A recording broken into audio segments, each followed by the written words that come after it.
গাজীপুর জেলা শ্রীপুরে অধ্যক্ষ doctor S M Rafiqul Islam Bachchu সাহেব স্বাস্থ্য বিষয়ক সম্পাদক জাতীয় নির্বাহী কমিটি বিএনপি উনার নির্দেশে বিক্ষোভ মিছিল করেছে উপজেলা এবং ইউনিয়নের বিএনপির নেতাকর্মীরা।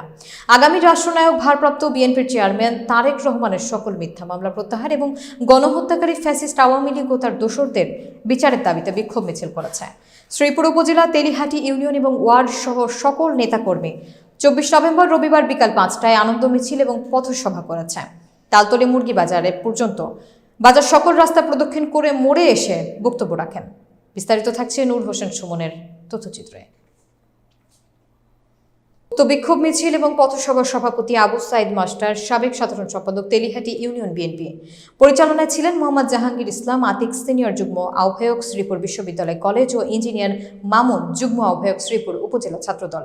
প্রধান অতিথি হিসেবে বক্তব্য রাখেন নুরুল আমিন আকন্দ, সাবেক 3 বারের সভাপতি তেলিহাটি ইউনিয়ন বিএনপি, আসাদুজ্জামান রমজান, যুগ্ম সম্পাদক শ্রীপুর উপজেলা ডিএমপি, আতাউর রহমান খোকন, সরকার প্রতিষ্ঠাতা অধ্যক্ষ আবুল আওয়াল কলেজ, এরশাদ সরকার শুকনা, যুগ্ম আহ্বায়ক শ্রীপুর যুবদল, রানা আহমেদ আকন্দ, সদস্য সচিব শ্রীপুর উপজেলা শিল্পাঙ্গন শ্রমিক দল, শহীদুল্লাহ মুক্তার, সদস্য তেলিহাটি ইউনিয়ন বিএনপি, কারি মোহাম্মদ নজরুল ইসলাম, সাধারণ সম্পাদক উপজেলা ওলামা দল, মোহাম্মদ আক্তার হোসেন, সদস্য উপজেলা যুবদল সভাপতি, তেলিহাটি ইউনিয়ন ওলামা দল, মাহফুজ সরকার সভাপতি, তেলিহাটি ইউনিয়ন ছাত্রদল, সেলিম বন্ধকশী, সাধারণ সম্পাদক ইউনিয়ন ছাত্রদল, আবু বকর সিদ্দিক, যুগ্ম আহ্বায়ক শ্রীপুর স্বেচ্ছাসেবক দল, জহির আহমেদ, সাবেক সদস্য স্বেচ্ছাসেবক দল শ্রীপুর উপজেলা, হাবিবুর রহমান হাবিব, দপ্তর সম্পাদক তেলিহাটি ইউনিয়ন বিএনপি। আরও উপস্থিত ছিলেন মুজিবুর রহমান, আব্দুর রহমান হাজি, আবুল হাসান, ফরজুল আলম, সেলিম, জুয়েল, অঙ্গ ও সহযোগী সংগঠনের সকল নেতৃবৃন্দ।